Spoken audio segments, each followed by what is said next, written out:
لا إله إلا الله لا إله إلا الله لا إله إلا الله محمد رسول الله أبدأ باسم الواحد حمدا له بالعابد صلى على محمد والآل وسلام الله أدعوك يا مولا لنا بأهل بدر بدرنا محمد نبينا صل عليه يا الله.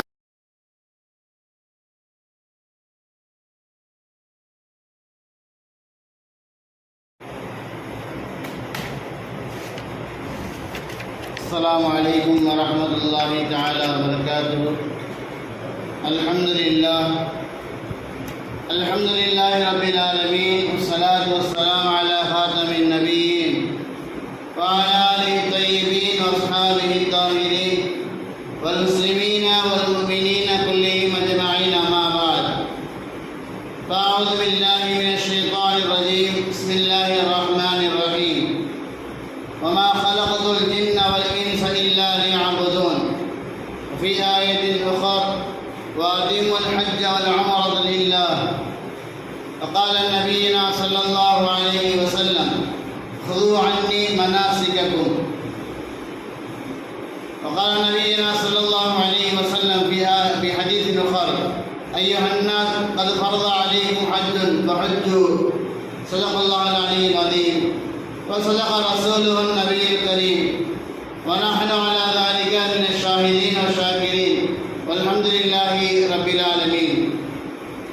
புகழ் அனைத்தும் வல்ல இறைவன் அல்லாஹ் ஒருவனுக்கு சொந்தமானது. அருமைநாயகம் முஹம்மது முஸ்தபா ரசூலே கரீம் ஸல்லல்லாஹு அலைஹி வஸல்லம் அவர்கள் மீதும் அவர்கள் கொண்டு வந்த மார்க்கத்தை தன்னுடைய வாழ்க்கையாக எடுத்து நடந்து ஈரோட்டிலும் வெற்றி பெற்ற உத்தம சத்திய சஹாபாக்கள், தாபிஈன்கள், தபா தாபிஈன்கள், வலிமார்கள், ஷுஹதாக்கள், சாலிஹீன்கள், நாதாக்கள், நல்லோர்கள், நம்மவர்கள், நம்முடைய குடும்பத்தார் அனைவர் மீதும் அல்லாஹ்வின் அன்பும் அருளும் என்றென்றும் நிலையாக நிலைத்து நிரந்தரமாக உண்டாகட்டுமாக. ஆமீன். கண்ணியமிக்க அல்லாஹ்வின் நல்லடியார்களே, உலகெங்கிலும் இருந்து புனிதமான மக்கா நகரை நாடியவர்களாக, ஹஜ்ஜை நேர்த்தி செய்தவர்களாக, ஹஜ்ஜுக்காக செல்லக்கூடிய ஹாஜிகளுக்கு அல்லாஹ் சுப்ஹானஹு வ தஆலா முழுமையாக பாதுகாப்பாக இருந்து அவருடைய ஹஜ்ஜுடைய காரியங்களில் அவர்களுக்கு உதவியாக இருந்து ஹஜ்ஜை முழுமையாக மபரூரான ஹஜ்ஜாக முடிக்கக்கூடிய பாக்கியத்தை அல்லாஹ் அவர்களுக்கு நற்பாக்கியமாக வழங்குவானாக. அவர்கள் செய்கின்ற அத்தனை காரியங்களிலும் இந்த சமுதாயத்திற்கு ஒரு ஹிதாயத்தாக அல்லாஹ் சுப்ஹானஹு வ தஆலா ஆக்கி வைப்பானாக. அவர்களை போன்று வரக்கூடிய காலங்களில் நாமும் ஹஜ்ஜு செய்யக்கூடிய இந்த பாக்கியத்தை நமக்கும், நம்முடைய குடும்பத்தார்களுக்கும், நம்முடைய குடும்பத்தை சார்ந்தவர்களுக்கும், நம்முடைய மஹல்லாவாசிகளுக்கும் அல்லாஹ் சுப்ஹானஹு வ தஆலா அருள் புரிவானாக. ஆமீன். கண்ணியமிக்க அல்லாஹ்வின் நல்லடியார்களே, துல்காதாவுடைய இறுதி நாட்கள், துல் ஹஜ்ஜுடைய மாதத்தை நெருங்கிக் கொண்டிருக்கின்றோம். உலகத்திலிருந்து ஹாஜிகள் ஹஜ்ஜுக்காக செல்கின்றார்கள். யார் மீது எல்லாம் கடமையோ அவர்கள் எல்லாம் புறப்பட்டு சென்று கொண்டிருக்கின்றார்கள்.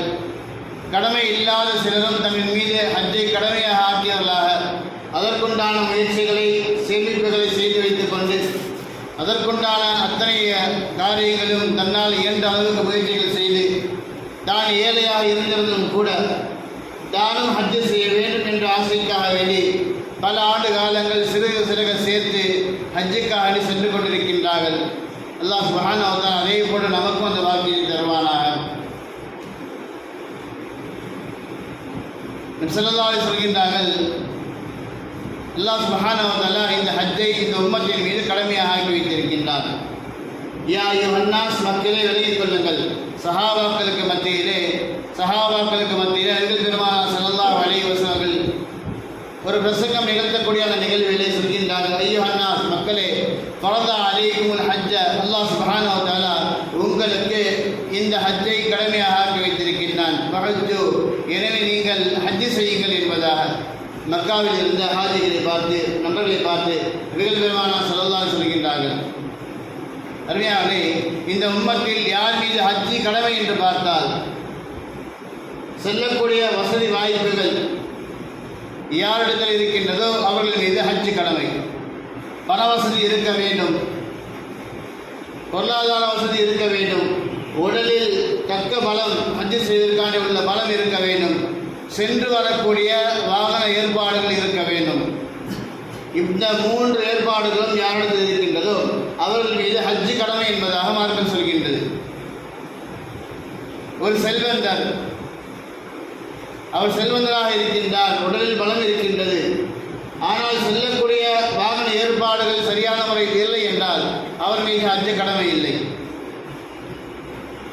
ஒரு ஏழை, உடல் ஆரோக்கியம் இருக்கின்றது, செல்லக்கூடிய வாகனங்கள் இருக்கின்றது, ஆனால் அதற்குண்டான ஏற்பாடுகள் செய்வதற்கு அவரிடத்தில் வசதி இல்லை என்றால் அவர் மீது ஹஜ்ஜு கடமை இல்லை.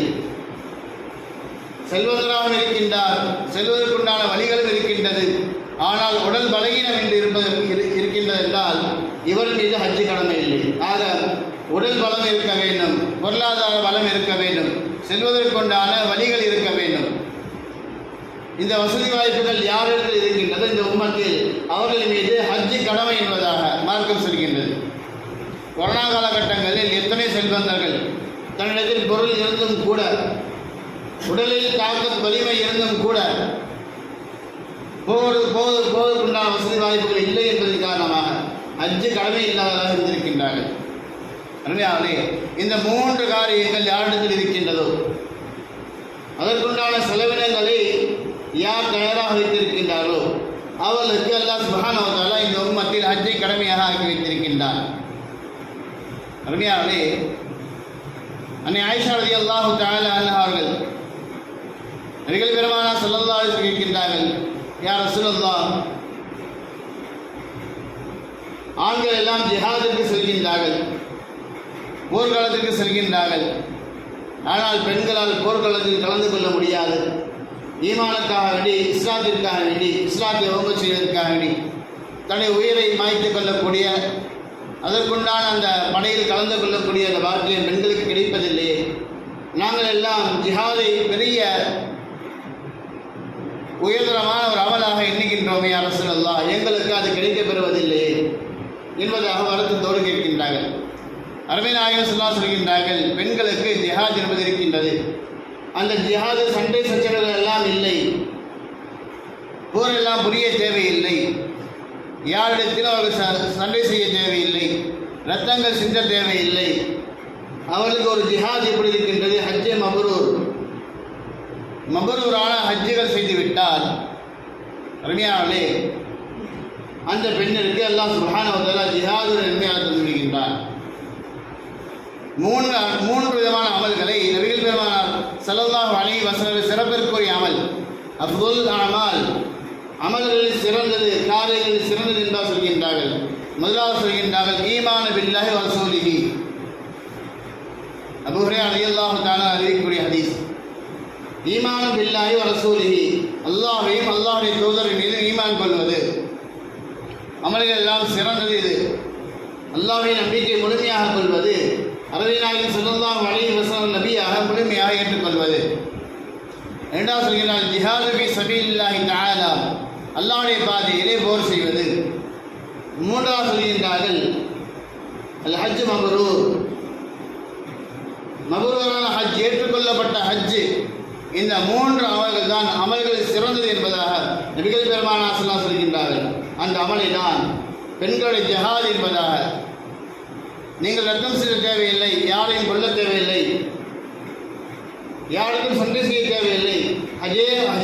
ஹஜ்ஜே மப்ரூர் உங்களிடத்தில் இருந்தால் அதுவே உங்களுடைய ஜிஹாத், சிறந்த அமல் என்பதாக நபிகள் பெருமானார் ஸல்லல்லாஹு அலைஹி வஸல்லம் ஹதீஸில் நாம் பார்க்கின்றோம். உண்மையாகவே ஹஜ்ஜுக்காக செல்கின்றார்கள் என்றால் பொதுவாகவே அல்லாஹ்வுடைய இறை இல்லங்களுக்கு வரக்கூடிய நபர்கள் இறை விருந்தாளியாக இருக்கின்றார்கள். நம்முடைய மஹல்லாவுடைய பள்ளிக்கு வரலாம், வேறு மஹல்லாவுடைய பள்ளிக்கு வரலாம். எந்த நபர் பள்ளிவாசலுக்குள்ளாக வந்தாலும் சரி, அந்த நபர்கள் அல்லாஹ்வுடைய விருந்தாளிகள் என்பதால் நம்ம கேள்விப்படுகின்றோம். அல்லாஹ்வுடைய புனித இல்லமாக இருக்கக்கூடிய காபத்துல்லா, உலகத்தில் அல்லாஹ்விற்காக கட்டப்பட்ட முதல் இல்லம், அங்கு செல்கின்றார்கள் என்றால் அவருடைய உபசரிப்புகள், அங்கு செல்லக்கூடிய நபர்கள் அல்லாஹ்வுடைய உபசரிப்பு எப்படி இருக்க வேண்டும் என்பதாம் சிந்திக்க வேண்டும். அப்துல்லா பின் உமர் ரலியல்லாஹு தஆலா அறிவிக்கிற ஹதீஸ், அல்-காஸி ஃபீ ஸபீலில்லாஹி தஆலா வல் ஹாஜ் வல் முஅத்தமிரு வஃதுல்லாஹி தஆலா,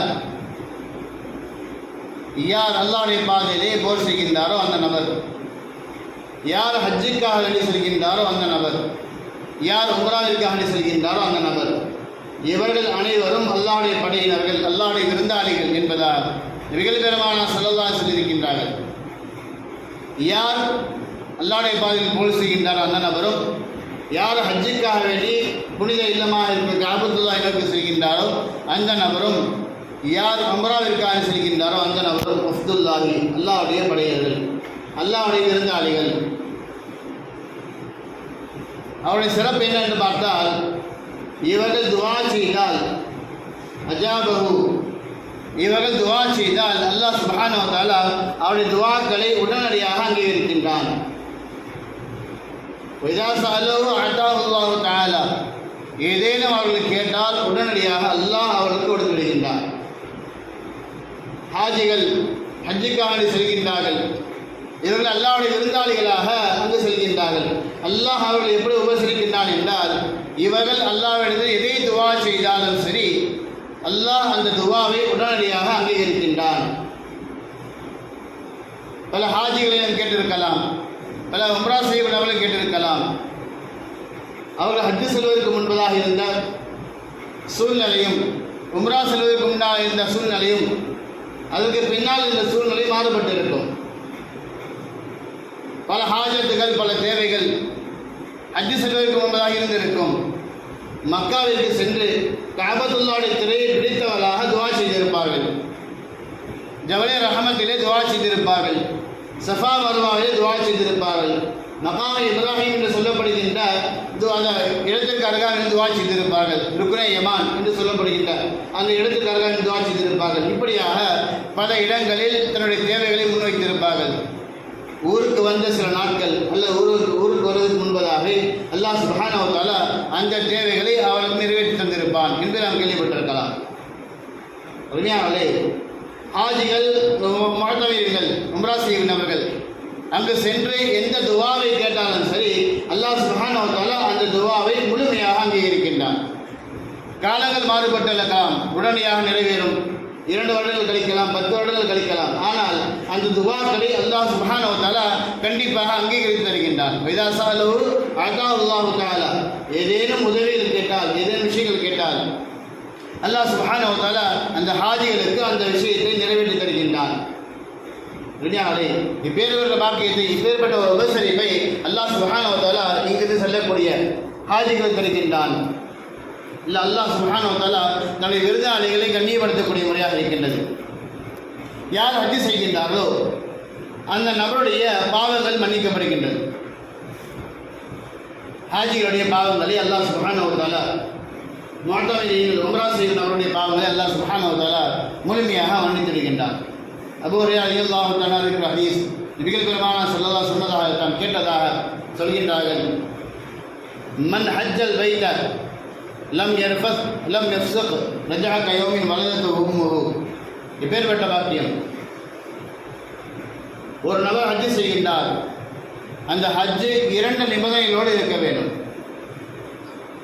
ஹஜ்ஜு செய்கிற நபர் ஹஜ்ஜு செய்கின்றார் என்றால் அந்த ஹஜ்ஜிலே 2 நிபந்தனைகள் இருக்க வேண்டும். அந்த நிபந்தனைகளோடு அவர் ஹஜ்ஜு செய்துவிட்டால் அல்லாஹ் சுப்ஹானஹு வ தஆலா அவருடைய அத்தனை பாவங்களை மன்னித்து விடுகின்றான். எந்த அளவு என்றால், அன்று பிறந்த குழந்தையை போன்று அவர் திரும்பி வருகின்றார். பிறந்த குழந்தையுடைய பட்டியலில் இப்பொழுது இந்த குழந்தை இப்பொழுது பிறந்திருந்தால் அந்த குழந்தையுடைய பட்டோலையில் எந்த பாவங்களும் மிஞ்சியிருக்காது. அதே போன்று ஒரு ஹாஜி 60 வயதாகட்டும், 70 வயதாகட்டும், 100 வயதாகட்டும், 100 ஆண்டு காலம் செய்த அத்தனை பாவங்களையும் ஒட்டுமொத்தமாக அல்லாஹ் மன்னித்து விடுகின்றான். மன்னித்த நிலையில் ஒன்றுமில்லாதவராக மாசூமான பச்சிலன் குழந்தைகளை போன்று அவர்கள் மீண்டு வருகின்றார்கள். ஆனால் அந்த ஹஜ்ஜே மபூராக இருக்க வேண்டும். அந்த ஹஜ்ஜே மப்ரூர் தான் இந்த 2 நிபந்தனைகள் மேலே சொன்னோம். அஃதல் அமாலி, அமல்களில் சிறந்தது ஹஜ்ஜே மப்ரூர். ஹஜ்ஜே மப்ரூர் என்றால் 2 நிபந்தனைகள் கண்டிப்பாக அந்த நிபந்தனையில் இருக்க வேண்டும். லம் யர்ஃபத் வலம் யஃசுக், அவர் பாவமான அருவருப்பான கெட்ட செயல்களில் கண்டிப்பாக அவர் ஈடுபட்டிருக்கக்கூடாது. தவறான காரியங்களில் கண்டிப்பாக ஈடுபட்டிருக்கக்கூடாது. பாவங்களில் ஈடுபடாமல் இஹ்ராம் கட்ட நிலையில் தன்னுடைய மனைவியிடம் கூட ஒன்று செல்லக்கூடாது. கணவன் மனைவி ஒன்று செல்வது ஹலால் தான், ஆனால் இஹ்ராம் கட்டிய நிலையில் அதுவும் கூடாது என்பதாக மாற்றம் சொல்கின்றது. எந்த தவறான எண்ணங்களும் அவருடைய உள்ளத்தில் தோன்றி இருக்கக்கூடாது. எந்த தவறான பார்வையும் அவருடைய பார்வை வந்திருக்கக்கூடாது. எந்த தவறான விஷயங்களும் அவருடைய காதுக்குள்ளாக கேட்டிருக்கக்கூடாது. புறங்கள் பேசியிருக்கக்கூடாது, பொய்கள் பேசியிருக்கக்கூடாது, அவதூறுகள் கூறியிருக்கக்கூடாது, கோல் சொல்லியிருக்கக்கூடாது, அங்கு சென்று வீணான விஷயங்கள் தர்க்கம் செய்திருக்கக்கூடாது. ஒரு நபர் வழியாக இருந்து வழிகாட்டியாக இருந்து சில நபர்களை ஹஜ்ஜுக்கான அழைத்து செல்வார். இங்கிருந்து அழைத்து செல்லக்கூடிய தருணத்திலே பல விஷயங்கள் செல்வார். அங்கு உங்களுக்கு இந்த வசதி எல்லாம் ஏற்படுத்த தரப்படும், இதெல்லாம் கொடுக்கப்படும், இப்படியாக இருக்கும் என்பதை சொல்லியிருப்பார். ஆனால் அங்கு சென்று பார்த்தால் நேருக்கு மாற்றாக இருக்கும். உண்மையாகவே நாம் காசு கொடுத்தோமே, அதற்காக நாம் கேள்வி கேட்க தகுதியான என்பதாக கேள்வி கேட்டுவிடக்கூடாது. அல்லாஹ்விற்கு நாம் பொறுமையாக வந்து விட்டால் நம்முடைய ஹஜ்ஜை அல்லாஹ் ஹஜ்ஜை மப்ரூராக ஆக்கிடுவான். அவர் செய்த குறைகளுக்கு அவருக்கும் அல்லாஹ் மத்தியில் உள்ளது. நம்மை அழைத்து சென்ற அவர்கள் ஏதேனும் குறைகள் செய்திருந்தால் அது அவருக்கும் அல்லாஹ்வின் மத்தியில் உள்ளது. அங்கு சென்று நான் காசு கொடுத்தேன், இந்த வசதி எனக்கு இல்லை என்பதாக வீண் தர்க்கங்கள். சென்று விட்டோம், நாம் பேசினாலும் சரி பேசவில்லை என்றாலும் சரி கிடைக்க போவதுதான் நமக்கு கிடைக்க பெறும். அல்லாஹ் நமக்கு எந்த வசதி நாடி இருக்கின்றானோ அந்த வசதி தான் நமக்கு கிடைக்க பெறும். ஆகவே பொறுமையாக இருந்து விட்டோம் என்னால் வீண் தர்க்கங்கள், வீண் பேச்சுகள், அவரை பற்றி பிற இடத்தில் புறம் பேசுவது, இப்படி சொல்லி அழைத்து வந்தார், ஆனால் இப்படி செய்து விட்டார் என்பதாக புலம்பி தீர்ப்பது, ரெடியாகவே இந்த விஷயங்கள்லாம் ஈடுபடாமல், பாவமான காரியங்கள் எல்லாம் ஈடுபடாமல் யார் இருப்பாரோ அவருக்கு அல்லாஹ் சுப்ஹானஹு வ தஆலா அன்று பிறந்த குழந்தையை போன்று அல்லாஹ்வுடைய பாவனை மன்னித்து வைக்கின்றான். நமக்கெல்லாம் தெரியும், ஹஜ்ஜுக்கு செல்ல வேண்டும் என்றால் பல லட்சம் ரூபாய்கள் செலவாகின்றது. கவர்மெண்ட் மூலியமாக சென்றால் ஒரு தொகை, பிரைவேட்டாக சென்றால் ஒரு சில தொகைகள், இப்படியாக பல லட்சங்கள் செலவாகின்றது. நாம் எல்லாம் நினைத்துக் கொள்கின்றோம், நான் செல்வதனாக இருக்கின்றேன், என் மீது ஹஜ்ஜு கடமை, ஆனால் நான் ஹஜ்ஜுக்கு சென்றால் ஏழையாக ஆகிவிட வேண்டும் என்ற ஒரு பயம் இருக்கும். இப்படிதான் பல செல்வந்தர்கள் ஹஜ்ஜுக்கு செல்லாமல் இருக்கின்றார்கள். ஹஜ்ஜுக்கு செல்வதற்கு 5 லட்சம் ரூபாய் தோராயமாக எடுத்துக்கொள்ளலாம். அந்த தொகை என்னிடத்தில் இப்பொழுது இருக்கின்றது, உடல் வசதியும் இருக்கின்றது, செல்லக்கூடிய ஏற்பாடுகள் இருக்கின்றது. ஆனால் இந்த 5 லட்சத்தை கொண்டு நான் ஹஜ்ஜு செய்து விட்டால் இதற்கு பின்னால் என்ற நிலை என்னவாக இருக்கும்? இந்த காசை நாம் மித்தமாக வைத்தால் இடம் வாங்கலாம், வீடு வாங்கலாம், பொருள் வாங்கலாம் என்பதை ஆசை பெற்றுக் கொண்டு ஹஜ்ஜு கடமையாக இருந்ததும் கூட நாம் ஹஜ்ஜு செய்யாமல் இருக்கின்றோம். அருமையாளே, நபிகள் பெருமானார் சொல்கின்றார்கள், யார் ஹஜ்ஜு செய்கின்றாரோ அந்த நபர் ஒரு காலம் வறுமையில் ஆழ்ந்து போக மாட்டார், அந்த நபருக்கு ஒரு காலம் வறுமை வராது என்பதாக நபிகள் பெருமானார் சொல்கின்றார்கள். மன் ஃபரத ஃபீஹின் ஹஜ்ஜ ஃபலா ரஃபத வலா ஃபுசூக வலா ஜிதால பில் ஹஜ். ஒரு ஹதீஸ் வருகின்றது, ஃபைன்னஹுமா யன்ஃபியானில் ஃபக்ர வதுனூப. வறுமையை முழுமையாக அழித்துவிடும். யார் ஹஜ்ஜு செய்கின்றாரோ, யார் உம்ரா செய்கின்றாரோ, இந்த இரண்டும் முழுமையாக அந்த நபருடைய வாழ்க்கையிலிருந்து வறுமையை முழுமையாக போக்கிவிடும், பாவங்களை முழுமையாக போக்கிவிடும். பாவங்களை பற்றி முன்னால் சொல்லிவிட்டோம். வறுமை அந்த நபருடைய வாழ்க்கையில் கண்டிப்பாக ஏற்படாது. வெறும் 5 லட்சம் ரூபாய் வைத்திருக்கின்றார், முழுமையாக ஹஜ்ஜுக்காண்டி செலவழித்து விட்டாலும் கூட அல்லாஹ் சுப்ஹானஹு வ தஆலா அதற்கு பின்பதாக அவருடைய வாழ்க்கையிலே பரக்கத்தை உண்டாக்குகின்றார். வறுமையை பயந்து நீங்கள் ஹஜ்ஜுக்கு செல்லாமல் இருக்காதீர்கள், ஹஜ்ஜுக்காண்டி செல்லுங்கள், அல்லாஹ்வுடைய வறுமையை முழுமையாக போக்கிடுவார். ஹஜ்ஜு கடமையாகிவிட்டார். எத்தனை நாடுகளில் எத்தனை பதில் பார்க்கின்றோம், விவசாயம் செய்கின்றார்கள், தள்ளுவண்டியில் வியாபாரம் செய்கின்றார்கள், நடந்து சென்று வியாபாரம் செய்கின்றார்கள், ஒரு முதலாளியிடத்தில் தொழிலாளியாக வேலை செய்கின்றார்கள். தொழிலாளி ஹஜ்ஜு செய்து விடுகின்றார், ஆனால் முதலாளி ஹஜ்ஜு செய்வது கிடையாது. ஊரிலே செல்வந்தர் இவர்தான், ஊரிலே ஏழை ஒருவராக இருப்பார், அந்த ஏழை ஹஜ்ஜு செய்திருவார். ஊரில் செல்வந்தராக இருப்பார், அவர் ஹஜ்ஜு செய்ய மாட்டார். ஹஜ்ஜு செய்தால் எங்கே என்னுடைய பணங்கள் எல்லாம் போய்விடுமோ என்ற பயத்தோடு அவர் இருந்து கொண்டிருப்பார். அருமையாளே, ஹஜ்ஜின் மூலமாக அல்லாஹ் சுப்ஹானஹு வ தஆலா பாவங்களை மன்னிக்கின்றான். வறுமை இல்லாத நிரந்தரமான பரக்கத்தான வாழ்க்கை எல்லாம் தருகின்றான். அருமையானவர்களே, நம்முடைய ஊர்களில் யாருக்கெல்லாம் ஹஜ்ஜு கடமை என்பதை அவர்களே உணர்ந்திருப்பார்கள்.